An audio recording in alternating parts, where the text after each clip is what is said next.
ప్రియులారా, దేవుని మహాకృపను బట్టి మరొక నెలలో మొదటి ఆదివారం ప్రభు సన్నిధిలో ఈ రీతిగా బల్లను సమీపించే గొప్ప భాగ్యాన్ని ప్రభు మనకిచ్చారు.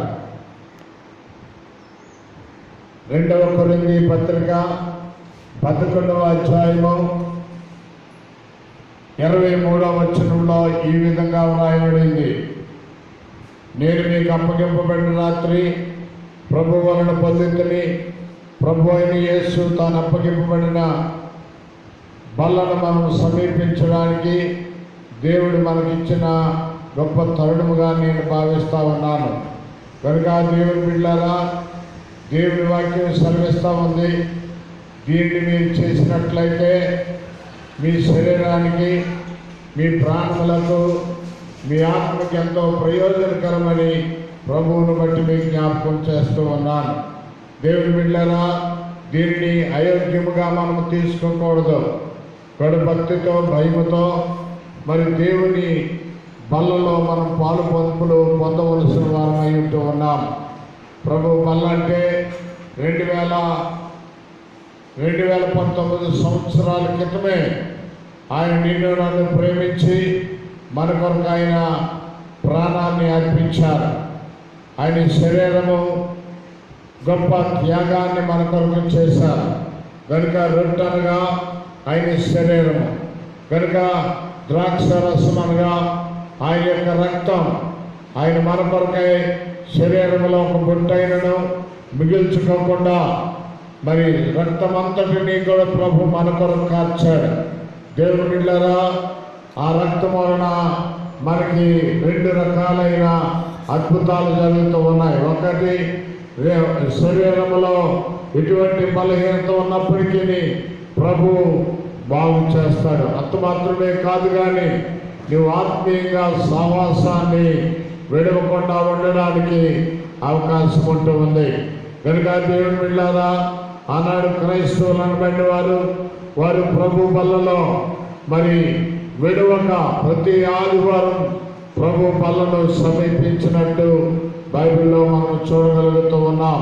కనుక దేవుని పిల్లలారా, నెలలో మొదటి ఆదివారం ప్రభు బల్లను సమీపించుతుండగా మరి ఎవరు కూడా మిస్ అవ్వకుండా, మరి గుంపుగా కాకుండా ఒకరి తర్వాత ఒకరు వచ్చి మరి బల్లను తీసుకుంటూ ఉన్నారు.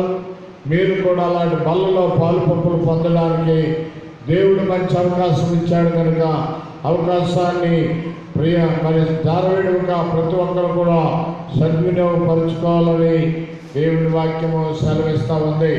అపొస్తలుల కార్యములో మనము చూస్తాం, వీరు ప్రార్థన చేయటి అందును, రొట్టె విరిచెటి అందును మరి వారు మానలేదు, వారు విడవలేదు అనే మాటలు చూస్తూ ఉన్నాం. దేవుని పిల్లలైనటువంటి వారు మరి ప్రార్థన చేయటంలో, అలాగే రొట్టె విరిచెట్లో, సావాసములో మరి అన్నిటిలో కూడా మరి నమ్మకస్తులుగా, యథార్థవంతులుగా ఉండాలని ప్రభు కోరుతా ఉన్నాడు.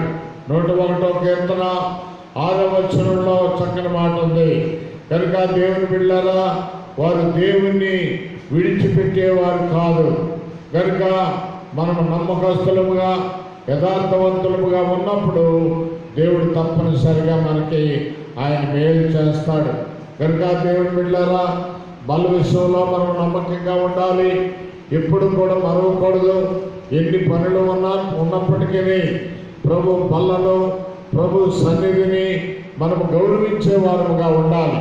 శుక్రవారం ప్రార్థన ఒకవేళ మరి మందిరానికి రాలేకపోయినట్లయితే శుక్రవారం ప్రభు సన్నిధిలో నీ ఇంటిలో గడపవలసిన వారే అంటూ ఉన్నారు.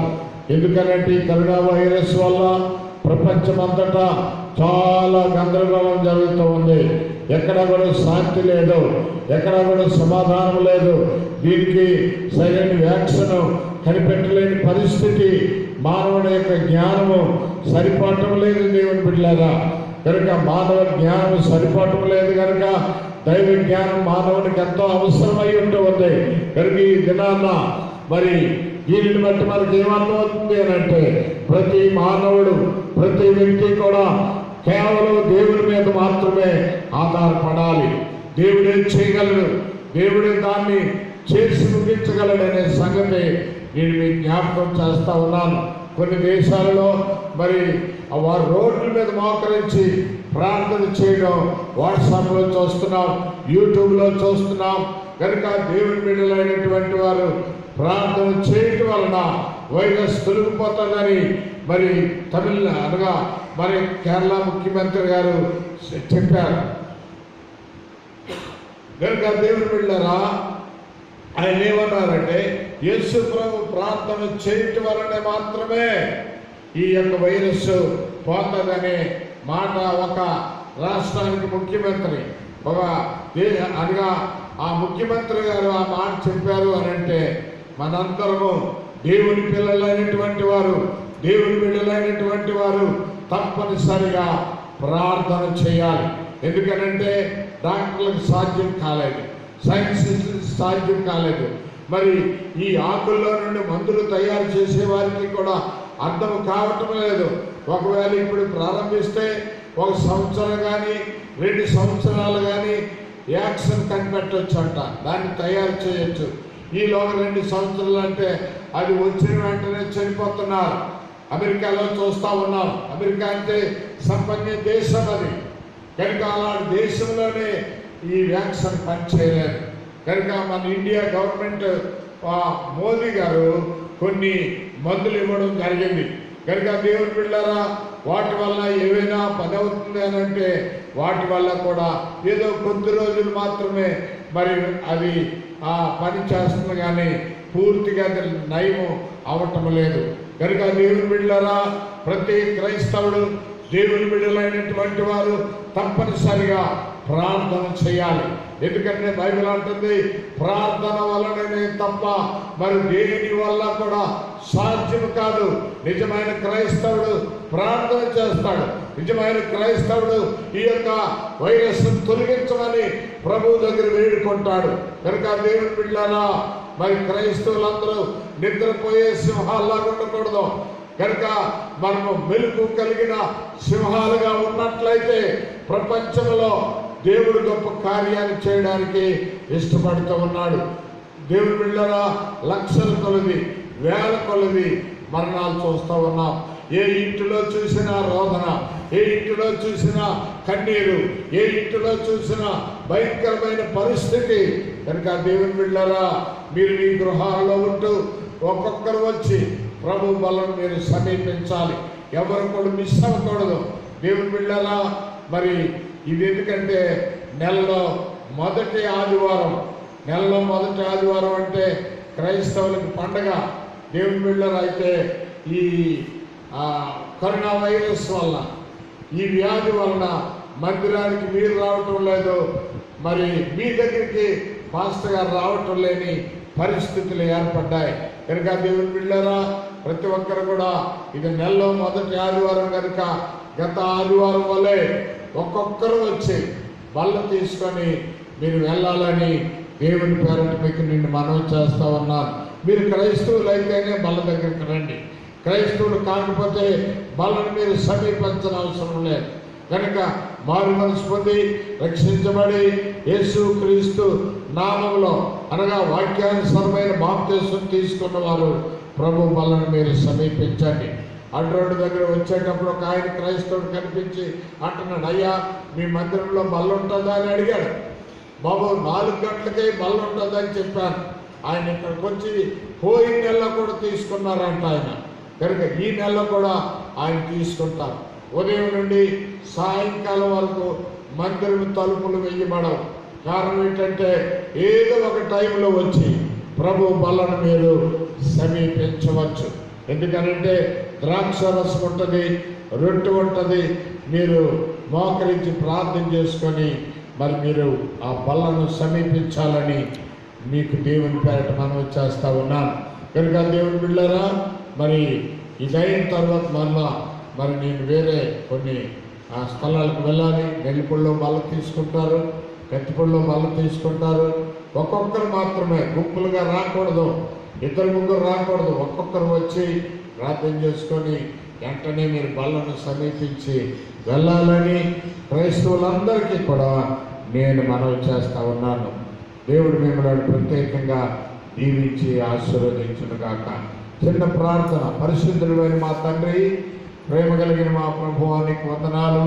తండ్రి, అపొస్తలుల కార్యములు మేము చూస్తూ ఉన్నాం. మీరు ప్రార్థన చేయటి అందును, రొట్టె విడిచుటి అందును, నీ వాక్యాన్ని విడిటి అందును వారికి ఎడతెగక ఉండినని నీ వాక్యం సెలవిస్తూ ఉంది. నాయనా, మేము మానకుండా మీ బల్లను మేము సమీపించాలి. దేవానికి స్తోత్రం, వందనాలు. బిడ్డలందరూ ఈ వాక్యం చేత ప్రభా వాక్యాన్ని చదువుకొని ప్రభా చక్కని పాట పాడుకొని వారి గృహాల్లో మిమ్ములను గణపరిచేవారుగా, ఉదయకాలాన సాయంకాలం కూడా వారి గృహాల్లో మిమ్మల్ని గణపరిచేవారుగా వారిని సిద్ధపరచండి. మాకు అప్పగించబడిన ఈ గొప్ప పరిచర్య తండ్రి నాయన మనుషులు దూరం అవ్వచ్చు, కానీ మీరు మాకు దూరం అయ్యే దేవుడు కాదు నాయన. దేవానికి స్తోత్రం, వందనాలు. అనుకరించండి. మీ నామమునకు మహిమ తెచ్చుకోండి. మీ సన్నిధి మాతో ఉంచి నడిపించండి. దేవా, మాకు అప్పగించబడిన 3 సంఘాలు, కత్తిపూడి పరిచర్య, కొంతకి పరిచర్య, నాయన నెల్లిపూడి పరిచర్య, నాయన ఇవి ఎప్పుడు ఆగిపోకుండా నీ రాకడొచ్చే వరకు కూడా ఘనంగా మహిమకరముగా జరిగినట్లు సహాయం చేయండి. విశ్వాసులందరినీ బలపరచండి, ధైర్యం దయచేయండి. మేము వట్టిన వారు కాదు, ప్రభు మాతో ఉన్నాడు, మేము ప్రభువుతో ఉన్నామని గొప్ప నిరీక్షణ కలిగిన వారుగా ఉండడానికి సహాయం చేయండి. ఇదిగో నాయన కృపా సింగ్ గారు ఇక్కడ దైవజనుడిగా ఉన్నారు. మరి తండ్రి, ఆయన నాయన ప్రతి సాయంకాలం యూత్ మీటింగ్ ఏర్పాటు చేసుకునేవారు. యూత్ ఆరాధన జరిగేది. ఆయన ఈ పరిస్థితులు బాగోలేని కారణాన్ని బట్టి యూత్ ఆరాధన కూడా జరగలేని పరిస్థితి ఉంటుంది. దేవానికి వందనాలు. ఈ కుమారుడు మీరు బలపరచండి. యవనస్తులందరినీ మీరు జ్ఞాపకం చేసుకోండి. మంచి కార్యాలు చేయడానికి వారిని సిద్ధపరచండి నాయన. తండ్రి, ఈ గ్రామం అంతా కూడా నాయన నీ కొరకై సంపాదించే ప్రభు, నీ కొరకై కొనియాడబడే గ్రామముగా సిద్ధపరచండి. మేలు చేయండి. యేసు నామమున ప్రార్థించి స్తుతించి గణపరిచి వేడుకొనుచున్నాం మా పరమ తండ్రి. ఆమేన్, ఆమేన్.